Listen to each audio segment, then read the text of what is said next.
Bonjour à tous. Pas de tsunami républicain en vue à la Chambre et la course reste très serrée pour le Sénat selon les premières estimations et les premiers résultats dans la presse américaine, à l'instar de New York Times qui donnait aux républicains ce matin 75% de chances de l'emporter à la Chambre des représentants avec 225 sièges. Une prédiction partagée par la BBC.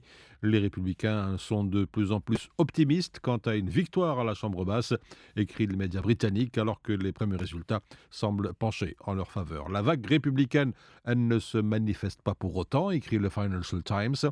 Ce n'est certainement pas une vague républicaine, ça c'est sûr, a estimé l'influent sénateur Lindsey Graham, un proche de l'ancien président sur NBC. Le parti de Trump a confirmé son emprise sur la Floride, triomphalement réélu gouverneur. Ron DeSantis est pressenti comme le plus sérieux rival de Trump pour être candidat républicain à la présidence en 2024. Matt Gaetz et Marjorie Taylor Greene, deux des députés républicains de la droite radicale les plus virulents, ont été réélus sans difficulté à la Chambre des représentants, selon les sondages à la sortie des urnes.